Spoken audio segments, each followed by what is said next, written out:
श्रेष्ठ कौन है? रेशम के धागे बनाने वाला या उन धागों को बुनकर वस्त्र बनाने वाला? निश्चित रूप से वस्त्र बनाने वाला।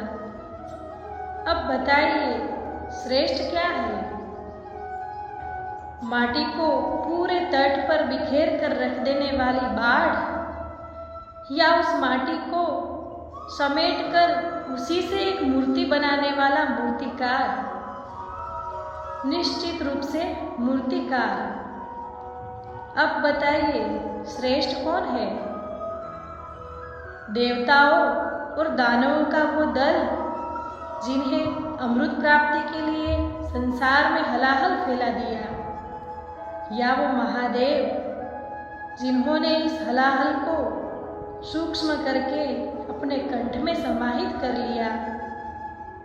निश्चित रूप से महादेव ही श्रेष्ठ। इसी प्रकार संसार में छोटी छोटी बातों को बड़ा करने वाले श्रेष्ठ नहीं होते, किंतु श्रेष्ठ सदैव वो होता है बड़े से बड़े युद्ध को समझौता बनाकर समाप्त कर दे।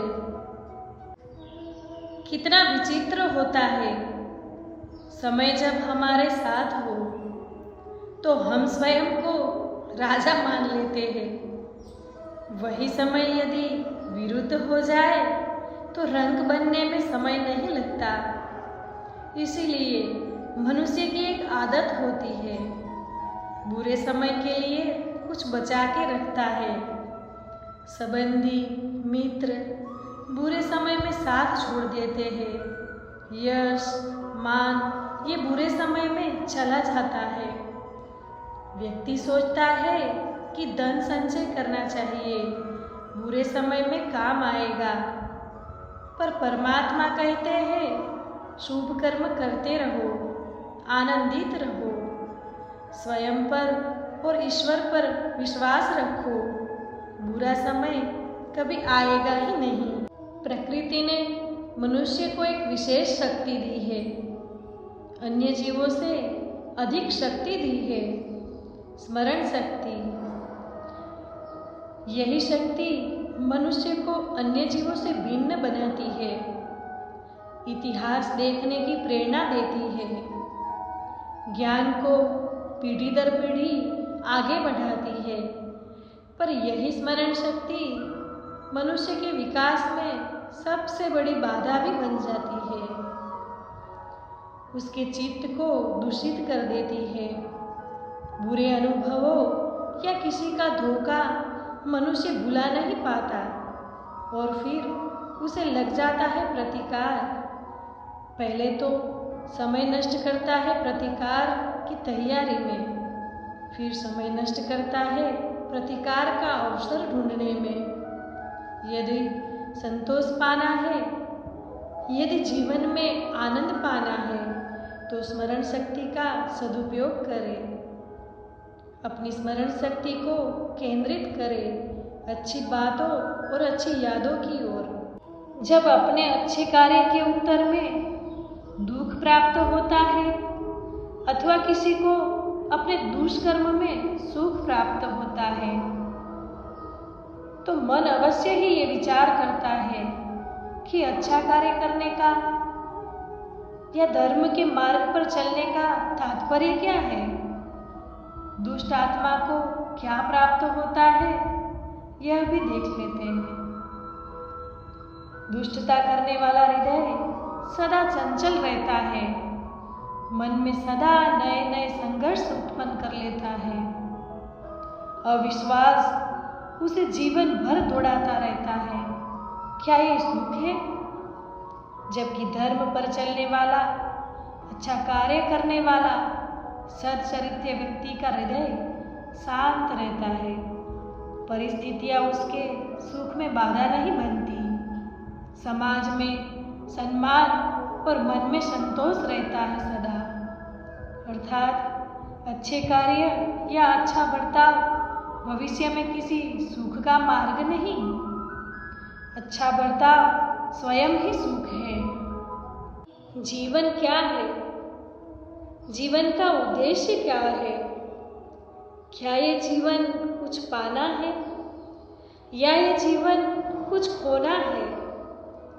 क्या ये जीवन वह है जो हमें परमात्मा के पीछे जाना है, या हमें स्वयं को अपने स्वप्न के पीछे दौड़ाना है?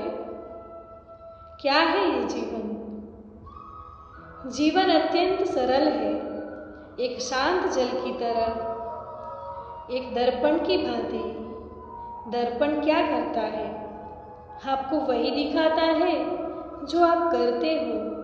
हम मुस्कुराकर दर्पण में देखेंगे तो दर्पण भी हमें हमारा ही मुंह दिखाएगा मुस्कुराते हुए।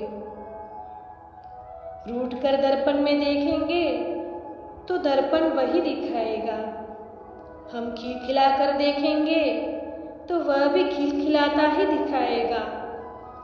यही है जीवन, एक दर्पण की भांति।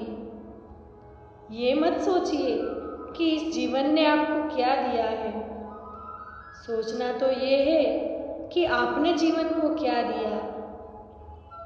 यदि हम जीवन को सुख देते हैं, आनंद देते हैं, प्रेम देते हैं, तो ये जीवन भी हमें सुख, आनंद और प्रेम ही देगा। हमारे मन में सदैव एक प्रश्न आता है, ये जीवन जो हमें ईश्वर ने दिया, ईश्वर ने एक आत्मा दी है पृथ्वी पर जीने के लिए। जहाँ तक हमें ज्ञात है, हमारे पास एक ही जीवन है, तो हम अवश्य ही ये सोचेंगे कि इसको सुधारा कैसे जाए। हर एक व्यक्ति ये सोचता है कि मैं क्या करूं जिससे ये जीवन सुधर सके। कौन सा कर्म करूं, कौन सा पुण्य करूं, कौन सा शास्त्र पढ़ूं जिससे मैं अपने जीवन को सुधार पाऊं। समस्त जीवन निकल जाता है इन प्रश्नों के उत्तर खोजने में, वह शास्त्रों को समझने में। कई लोग फिर भी समझ नहीं पाते। श्री कृष्ण कहते हैं कि मैं एक सरल सी बात बताता हूँ जिससे आपका जीवन सुधर सके। जीवन और जिह्वा, इन दोनों की एक ही राशि है। जिह्वा यानी कि आपकी वाणी। इस वाणी को नियंत्रण में रखे, इस सुंदर बनाए रखे, मधुर वाणी रखे। जितना भी हो सके इसे सुधारिए, आपका जीवन सुधर जाएगा। ये वाणी है अत्यंत शक्तिशाली। वाणी ये एक ऐसा बंधन है जो सामने वाले व्यक्ति को आपके साथ बांध देता है।